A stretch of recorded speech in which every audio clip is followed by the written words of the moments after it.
Halo Sobat Mocuan, kembali lagi nih bersama saya Melvin Mumpuni di channel YouTube Moduit. Dan kali ini kita akan ngobrol-ngobrol bareng Ci Helen. Halo Ci. Hai. Halo teman-teman semua, ini Ci Helen ini terkenal dengan Cici Satset sekarang. Iya, Satset. Kok menarik ya Ci Helen ya, panggilannya Cici Satset, kenapa ya?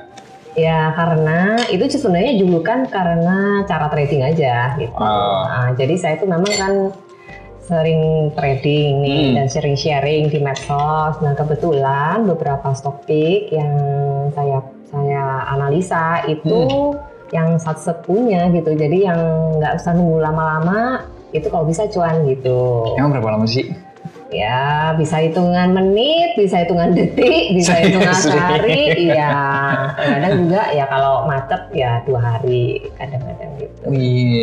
Ya pokoknya intinya kita cari cuan secara cepat gitu dah. Itu kok bisa kayak gitu tuh? Pengalaman udah berapa lama Ci? Itu tuh udah coba-coba dulu atau gimana sih dulunya? Sebenarnya dulu tuh sering explore ya, karena nggak ngerti juga cara trading yang sesuai dengan karakter dan risk profile saya itu kayak apa nih gitu kan. Jadi saya coba-coba semua, mulai dari nyari-nyari yang dagger, terus kemudian saya cari-cari yang cepet, swing. Ternyata kalau yang saya paling cocok nih, yang Satset gitu, yang cepet gitu. Fast trade ya? Fast trade bener. Istilah yang paling bener tuh fast trade sih sebenarnya. Cuman nggak tahu gimana kok ada label nempel nih tiba-tiba ada Satset. Mereka tuh manggilnya Cici Satset gitu. Nah itu emang waktu itu kalau boleh tahu dari pertama kali Cici belajar trading sampai akhirnya menemukan ternyata yang cocok nih buat itu adalah fast trading gitu atau Satset ini. Berapa lama ya? Oke. Kira-kira berapa lama coba tebak? 2 tahun, 3 tahun? Ya, range sekitar 3 tahunan lah. Untuk nyari-nyari pola yang pas itu nggak gampang juga gitu. Jadi pertama kali belajar itu nggak langsung nemu. Terus akhirnya trial error berapa kali. Akhirnya nemu nih satu pola-pola yang saya sering main. Oh kayak gini. Jadi aha momennya itu mungkin di sekitar 2 tahun terakhir. Setahun pertama mungkin habis buat explore, belajar dan lain-lain gitu. Itu bertahap sih. Kalau pastinya itu nggak inget juga. Oke. Nah, boleh tahu nggak sih sebenarnya cara tradingnya itu sebenarnya seperti apa sih Satsetnya itu? Oke, jadi kalau trading Satset itu otomatis harus cocokin dulu dengan risk profile. Jadi nggak semua orang itu memang cocok nih buat cara trading seperti ini. Kalau orangnya itu tipenya mungkin lebih santai, itu mungkin agak harus ada adjustment yang cukup banyak ya kalau mencoba ini, bukan nggak bisa, tapi harus ada adjustment. Cocoknya adalah buat orang-orang yang risk taker gitu, jadi memang profile risknya itu high risk gitu. Jadi kan kalau dalam trading nih ada beberapa nih ya, high risk, moderate, sama konservatif kayak di produk-produk lain ya. Nah itu sama sih sebenarnya, konsep trading itu terbagi menjadi 3 kalau kita pisah-pisah nih jadi 3 kategori itu. Nah kita harus mengenali dulu nih kita ini risk profile seperti apa. Nah kebetulan risk profile saya itu yang high risk gitu. Jadi saya tuh tipe yang risk taker. Cara tradingnya seperti apa? Maka saya menyukai momentum. Saya tuh akan cari dari sekian banyak emiten yang kira-kira masih memiliki momentum untuk meledak dalam waktu cepat. Itu kayak gimana? Nah itu saya explore, saya screening itu biasanya tiap hari ya. Tiap hari itu saya akan melihat-lihatlah berapa saham gitu untuk saya tandai nih. Kira-kira ini bakal kenceng nih, ini bakal kenceng. Nah itu semua saya tandain, saya pasang alert gitu. Ya nanti ketika alertnya bunyi atau pas lagi saya nggak lihat nih, nah itu saya ingat, oh iya ini kemarin udah ditungguin gitu. Jadi kita harus melihat banyak saham ya, sebanyak mungkin yang kita suka, yang di dalam watchlist. Nah, yang kira-kira sesuai nih dengan lotnya, kemudian dengan liquidity-nya, dan menurut kita itu oke dengan profil kita, ya udah masuk aja gitu. Tadi itu kan dibilang nunggu momentum tuh. Nah, momentum tuh maksudnya gimana tuh? Nah, maksudnya gimana tuh? Waduh, ini resep rahasia. Oh gitu. Jadi harus join dulu ya. Jadi gini, momentum ini bisa kita lihat salah satunya dari pola, juga bisa. Kemudian dari fase yang lagi dikumpulin nggak nih barangnya, atau lagi dinaikin nih, kayak gitu. Itu bisa juga dicari dari sana gitu. Itu adalah ada certain pattern sih sebenarnya, itu yang saya ajarin di kelas gitu. Jadi ada pattern tertentu nih yang bisa memberikan kita cuan dalam waktu dekat dan cepat gitu.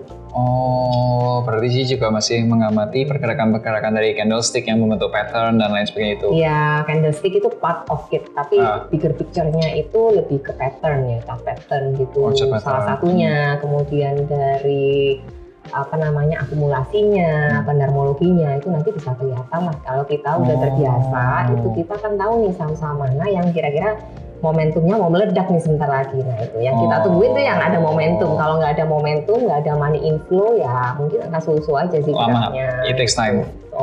Ya biasanya kan kalau lagi fase akumulasi kan dia kan lagi biasanya nge-sideways dulu. Iya, sideways pendek, spreadnya dikit-dikit gitu. Ya kalau mau dicopetin mah bisa, satu detik keluar gitu. Tapi jadi bukan di situnya atau di situnya justru? Ya pokoknya in any pattern ya saya bisa trading. Kalau caranya sih beda-beda ya. Kalau memang tradingnya sideways ya kita di lantai-lantainya jual di plafon-plafonnya. Mungkin tergantung dari spreadnya dia punya range berapa lah.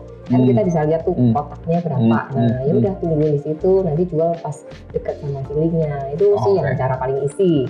Kalau misalnya chart pattern lain yang yang punya momentum lain itu ada banyak sih sebenarnya yang saya bagikan. Jadi ada yang seringkali membuat pattern false break, nah itu ada. Jadi ada juga pattern yang sekali break itu bisa kenceng banget, bisa profitnya itu bisa tebel banget. Nah itu ada pattern-pattern tertentu tuh di situ. Kalau kita ngamatin, sebenarnya ini dari eksplorasi aja nemunya gitu. Dari sering lihat, akhirnya punya satu kesimpulan nih. Oh ini nih kuncinya gitu. Kira-kira ya kita sih kalau trading mungkin nggak bisa 100% pasti cuan, tapi ada faktor resiko lah yang kita harus manage. Gitu. I see. Aku terjemahin dulu bentar ya. Mungkin tadi teman-teman ada yang ngomong ceiling tuh tadi yang bilang ceiling apa?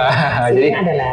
Ya jadi harga saham itu kadang-kadang itu ada di satu fase tuh dia sideways. Sideways itu harga itu bergerak ke kanan. Nah ketika harga bergerak itu tuh dia punya batasan atas sama batasan bawah. Yeah. Nah ceiling itu yang dimaksud batas atas atau orang-orang tuh bilangnya adalah resistance. Nah kalau yang bawah kadang-kadang orang finance bilang itu floor-nya atau lantainya itu yang disebut support gitu. Ya.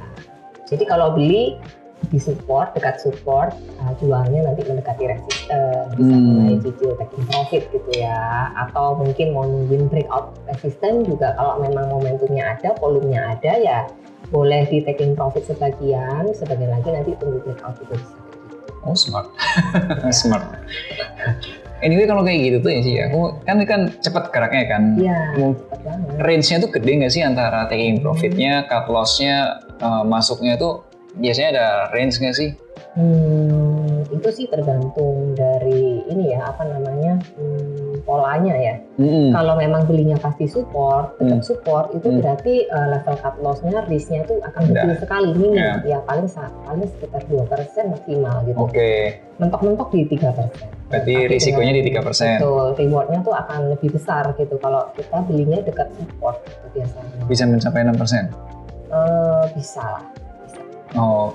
Bisa juga dengan cara kita nggak harus tunggu 6% nih. Kita fast trade misalnya cuman kayak ambil 2% tapi kita high frequency. Kayak keluar masuk sebanyak 3 kali, 2 kali, sehari aja 2 kali. Itu udah 2% udah 4% gitu ya contohnya. Jadi nggak harus kita tungguin prosentasenya tunggu 6% kita baru PT, nggak harus. Kita bisa bungkus ya, istilahnya bungkus itu taking profit nih ya kalau bahasa casualnya ya, sorry nih. Kalau kita taking profit itu 2% cukup ya udah nanti kita cari entry lagi nih ketika dia ada retrace kita masuk lagi gitu. Nanti kita ulangi lagi, kita profit lagi nih 2%, jadi udah 4%. Kalau beruntung kita bisa keluar masuk 3 kali ya 6%. Kadang-kadang kalau dapat jackpot nih sehari bisa kayak 34% langsung dapat arah gitu. Itu bisa. Kalau nggak misalnya cuma mau scalping itu biasanya kita lihat ada 2 cara sih. Kita mau kayak tungguin inflow-nya tetap sampai akhir, inflow berakhir kita ikut TP.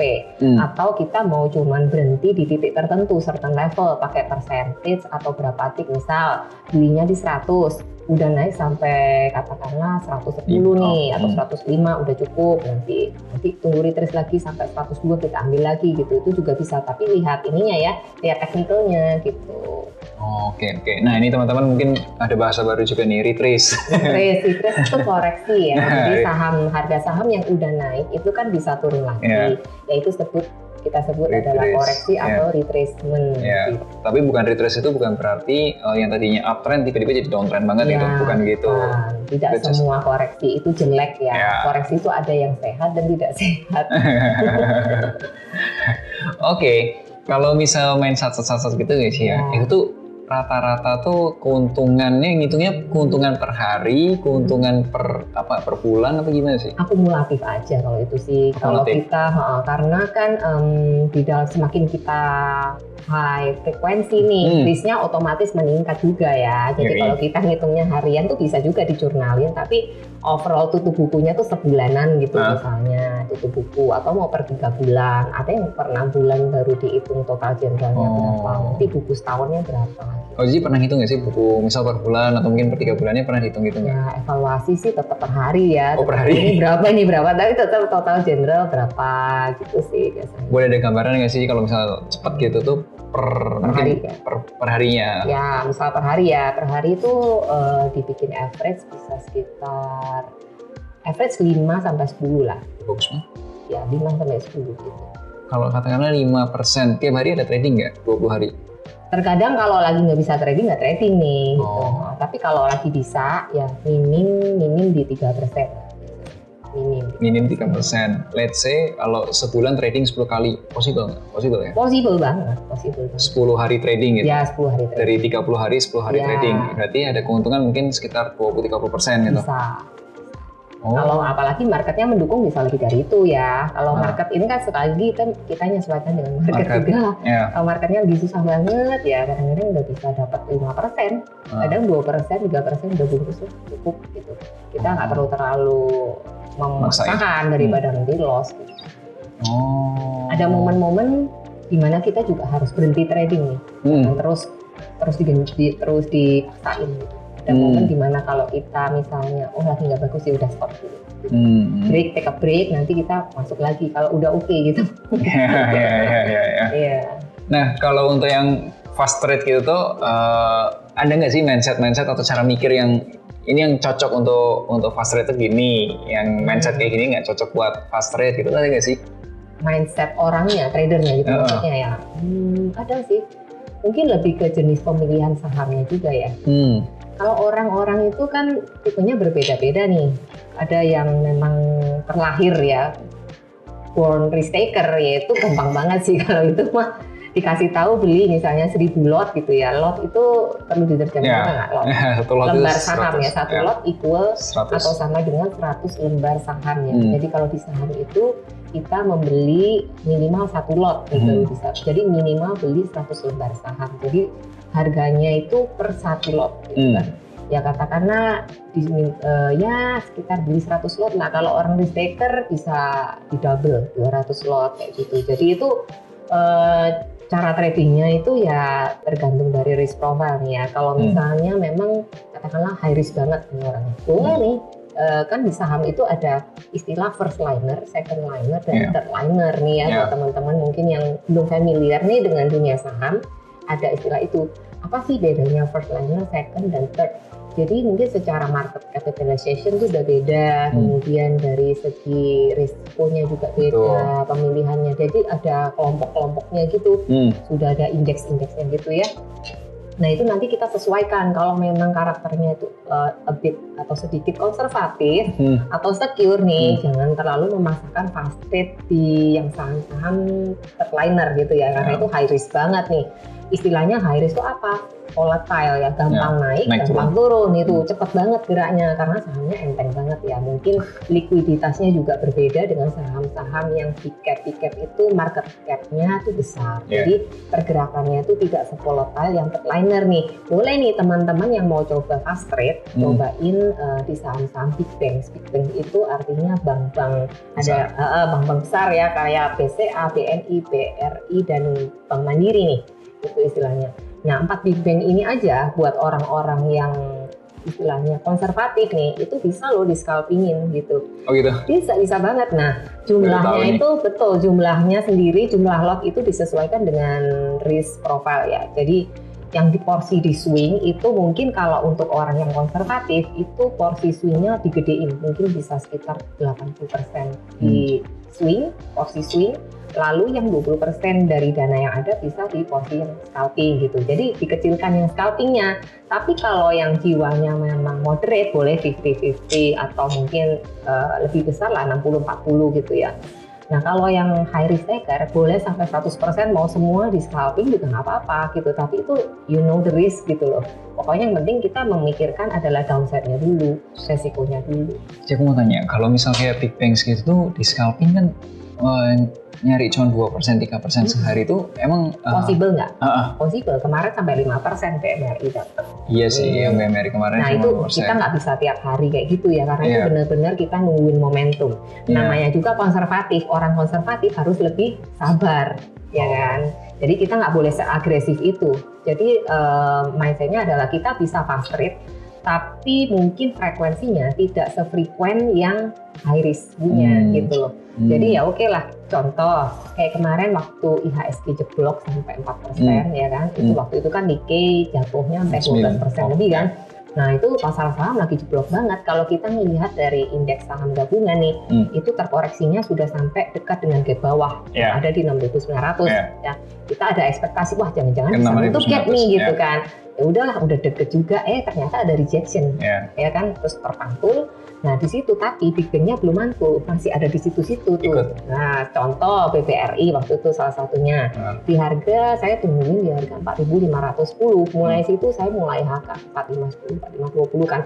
Saya HK lah, pokoknya supaya nggak terlalu bawah banget. Kadang kan kalau karena ini kan again ke risk profile. Kalau orangnya konservatif ngantri aja, nggak usah HK juga nggak apa-apa. Tapi kalau HK pun ya mungkin satu titik di atasnya dengan risk level yang terukur ya, sangat kecil gitu loh. Ya pokoknya contoh range beli di antara 45 sampai 4510 nih. Nah kalau saya bisa beli sampai 4510, 4520, 4530 saya beli, tetap beli gitu karena saya lihat upside-nya mantulnya bakalan kenceng, masih oke lah range-nya. Dengan risk level saya batasi di 4490. Itu cara saya fast trade di big bang. Nah kalau di big bang karena market cap-nya besar, nah itu mungkin lebih sesuai nih buat orang-orang yang mungkin karakternya konservatif. Mungkin ingin scalping tapi dananya kegedean atau gede banget nih, jangan masukin di saham-saham yang terliner atau kayak gitu. Ya kita sesuaikan aja. Otomatis kalau kita masuknya mungkin nominalnya cukup besar, ya itu kan berasa sih cuannya. Kalau cuma 2% itu berasa banget gitu ya. Ya, maksud sih kalau misal uangnya 100 juta, 2%-nya aja 2 juta gitu kan. Ya, buat jajan steak. Masih ada kembalian. Ya, karena kalau ngejar 2%, 3% yang ada di pikiranku itu sih lebih gampang di second liner atau third liner. Enggak juga. Saham big bang itu tetap menarik loh buat saya, benar-benar menarik. Justru kemarin ya waktu di komunitas kita itu kan ada live trade-nya juga ya. Jadi di live trade itu saya malah informasi nih buat teman-teman. Saya kan suka sharing ya kadang-kadang. Indeks begitu turun tajam, otomatis psikologi yang muncul apa ya? Takut. Fear kan, takut semua tuh takut lihatnya gitu. Apalagi portonya masih nyangkut berapa barang nih, misalnya belum sempat cut loss atau memang belum sempat titik cut loss, tapi udah serem duluan lihat aduh nih mau terjun kemana. Kalau kita emang nggak belajar teknikal, takut sih ya. Mau beli aja tuh mikir-mikir, orang ngerti aja belum tentu bisa loh mencet beli gitu loh. Terus kasih tahu ini menarik loh, saham big bang boleh dilirik kalau di level misal BBRI di 45, 45, 10 itu menarik banget. Saya tidak, tidak mengencourage apa-apa ya. Semuanya disclaimer on ya, sebelumnya tidak ada ajakan membeli, menjual ataupun apapun juga, tapi banyak bersifat edukasi. Saya kasih tahu justru momen-momennya seperti ini, yang dimana market itu fear semua, kalian tuh harus grit gitu loh. Kebalikannya aja contrarian. Jadi ketika kita berani melakukan something yang different, yang tapi bukan ngawur ya, kita ada basicnya juga gitu. Setiap kali ada kejatuhan yang dalam kayak gitu, mantulnya tuh bakal kenceng nih besoknya. Jadi why not gitu loh. Saya sih opportunity. Buat saya itu opportunity. Nah itu point of view saya tuh opportunity, bukan melihat resiko, malah melihat opportunity gede gitu. Jadi itu menurut saya lebih berani jauh porsinya jauh lebih gede daripada yang udah naik gitu loh. Ya kan. Kalau merah itu justru ambil yang gede banget ketika udah ada. Loh ini kan untuk gapnya di 45 tuh 4.500. Ya udahlah, itu diambil di situ, support di situ. Jadi menurut saya bukan high risk ini, itu malah low risk. Karena belinya dekat support. Betul. Tapi for some people yang memang takut banget ya, ini high risk nih, ya takut Ci beli karena ini indeks turun dalam. Kalau besok nyungsep lagi gimana? Kalau saya lihat sih nggak gitu ya gitu loh. Apalagi melihat pergerakan menit per menit dan inflow money kayak ya saya rasa mantul sih harusnya gitu. Nah itu bedanya ya. Kalau misalnya ada ilmu, ya Cici convictionnya akan bilang ini opportunity. Betul. Tapi kalau yang nggak, ilmunya mungkin yang belum setebal Cici atau belum sepengalaman, belum jam terbangnya belum kayak Cici, ya mungkin takut. Ya. Ya mungkin ada juga, betul. Tapi ilmu itu membantu conviction, I agree benar. Tapi for some people juga ada yang sudah tahu ilmunya nih, tapi courage-nya, keberaniannya, confidence-nya tuh kadang psikologinya lah belum siap, itu ada juga yang kayak gitu. Ya itu mungkin butuh proses. Ci, di luar itu Cici sat-sat gitu. Oh iya. Pertanyaannya, invest juga nggak sih? Invest. Maksudnya beli simpan nggak sih? Yes. Nggak di trading? Ya. Ada. Jadi gini teman-teman, kalau boleh saya sharing nih ya sedikit. Yeah. Saya memanage portofolio saya tuh, saya ada beberapa porto nih. Judulnya ya, saya kasih kategori judulnya nih. Portofolio multi-bagger. Itu isinya hanya saham-saham yang saya istilahnya yang Melvin bilang invest ya. Invest tuh simpannya jangka waktunya panjang, bisa lebih dari setahun atau apa. Pokoknya saya tidak mengkategorikan itu dalam time frame tertentu, enggak. Tapi saya mengkategorikan invest itu dalam time frame percentage. Bahasanya percentage itu yang saya buat jadi ukuran saya gitu. Jadi ketika saham tersebut udah reach 100% sesuai dengan judulnya nih 100%, ya udah itu terserah saya, mau TP boleh, mau kurangin posisi boleh, mau dikit terus sampai target saya nih boleh gitu. Jadi contoh nih ya, nanti aja deh contohnya. Pokoknya tuh ada porto yang khusus multi-bagger yang saya simpan memang untuk jangka waktu yang agak lama, nggak saya ulik-ulik tiap hari. Kemudian ada porto yang scalping, yang fast trade gitu. Jadi memang itu porto yang saya buat sehari-hari itu yang memang fast trade bener-bener gitu. Jadi saya pisahkan supaya nggak kecampur nih. Kadang-kadang kalau udah disimpan kita gatel. pengen dimainin pengen aja kayaknya susah. Pengen dimainin. Iya, pengen dimainin gitu. Jadi dipisahin sih kalau saya gitu. Ada. Cici, kalau ada orang yang pengen coba fast trade gitu, menurut Cici startnya berapa sih modal?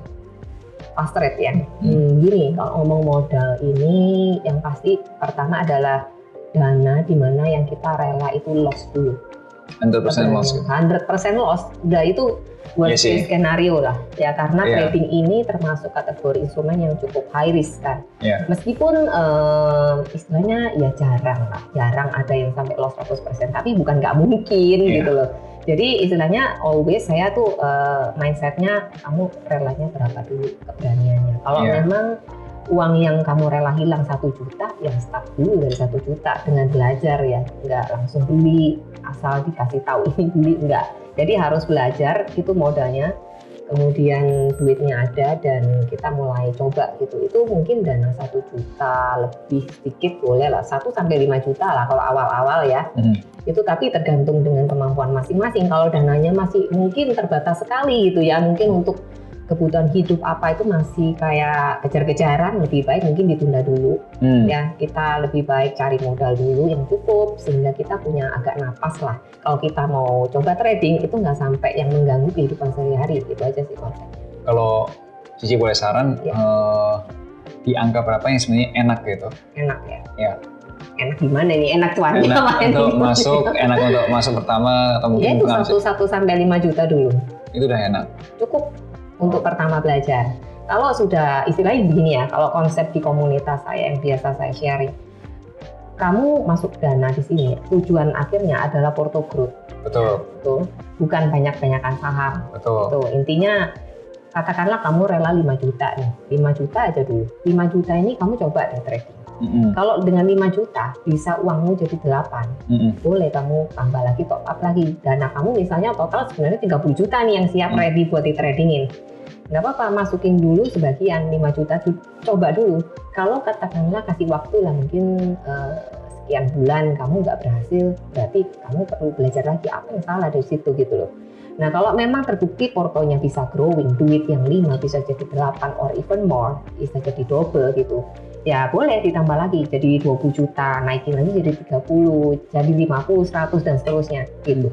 Tapi kalau memang istilahnya ada uang lebih banget nih 100 juta gitu ya bolehlah 100 juta dimasukin gitu ya untuk trading gitu.